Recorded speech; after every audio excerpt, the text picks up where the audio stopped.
Hello and welcome back to another exciting episode. We hope you enjoy it. Oh, don't forget, if you can please subscribe and share, because we really like to see those subscription numbers go up, and we appreciate all those people who have subscribed in the past. So thank you very much. Now without further ado, on with the video.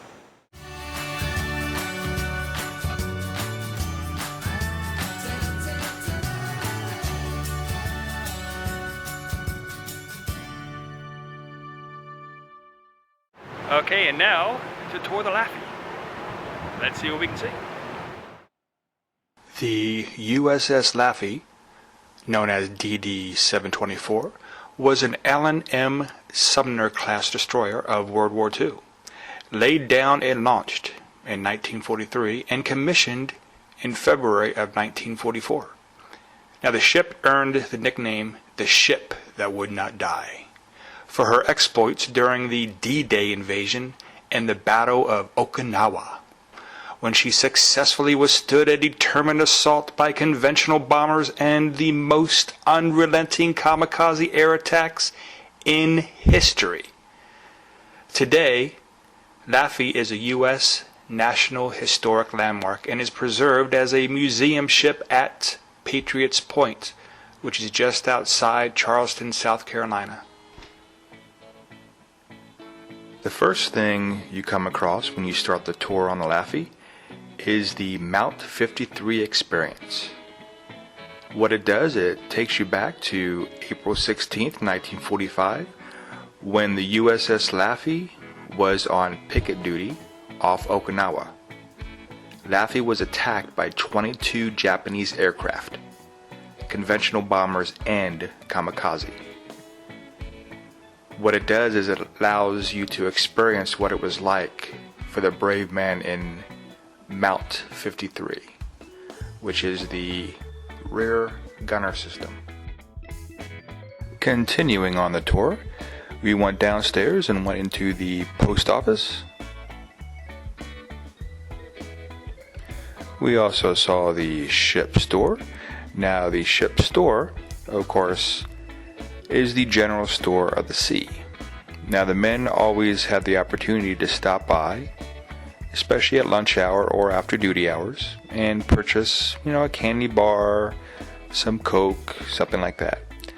Now the store handled numerous items, from sewing kits, stationery, cigarettes, shoe polish, to the most important items such as, ship's belt buckle, caps, those kind of things.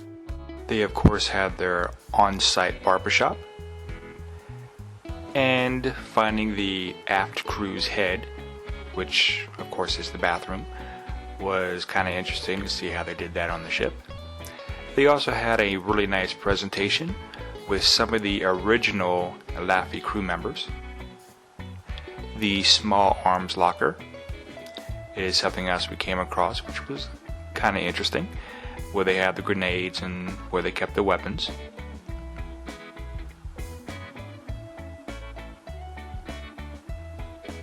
Of course, we came by the ET shop, which is where they kept all the extraterrestrials.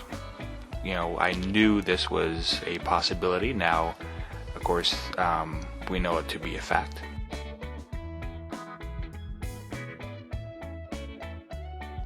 The laundry was another interesting thing to come across. It was a very small area, but evidently it was quite enough to get the job done. Their sick bay was, of course, a place where if you had ailments, that would be the first place for you to go. If it was something a little more serious, they would ship you off to another ship.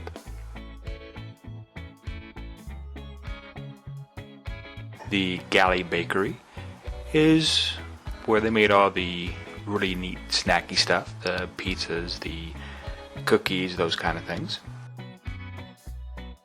The Galley was where the approximately 350 crew members would go down and eat, and there were places for people to do some board games, other entertainment,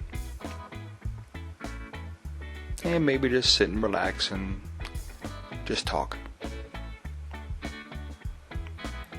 The scullery is kind of like a external part of the kitchen where they kept all the equipment and of course washed the dishes.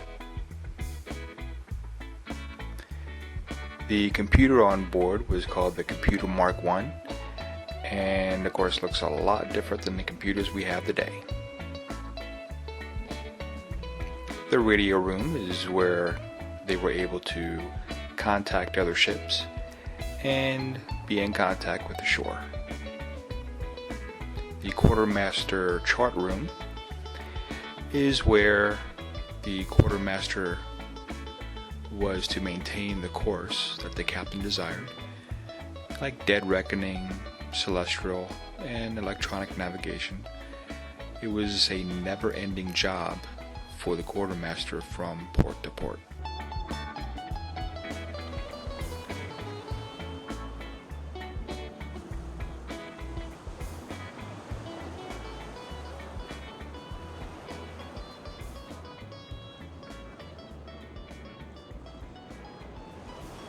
We then came across the captain's gig, which is the equivalent of a captain's private taxi, or in this case, water taxi. Transcending a very steep set of stairs, we got to the captain's bridge, which is, of course, the place where the captain would control the ship. But also it was an area that the captain could see the surrounding area.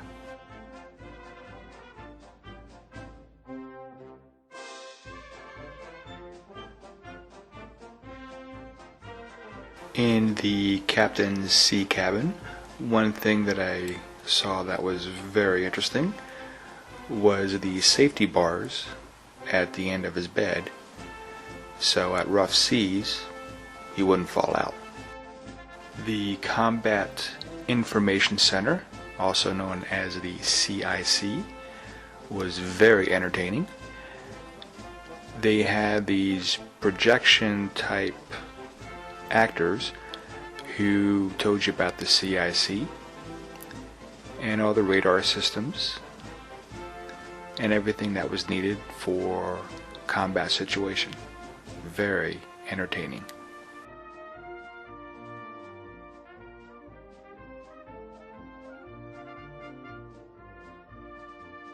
The flag bag is where the signal flags were stored and used to send commands to other ships in visual range.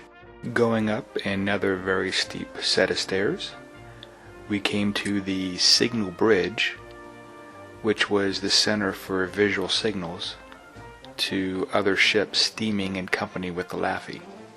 Now the signals were not only flags, but also very powerful lights. Going back downstairs, we went back into the ship itself, and we came across some very interesting objects, including this gyrocopter, which was used to transport equipment and goods between ships. So when the supply ship came by, they could use this to get some of the heavier equipment or get equipment back and forth in a more efficient manner. One type of depth charge that these Sumner type ships carried were the Mark IXs. It was nicknamed the Teardrop.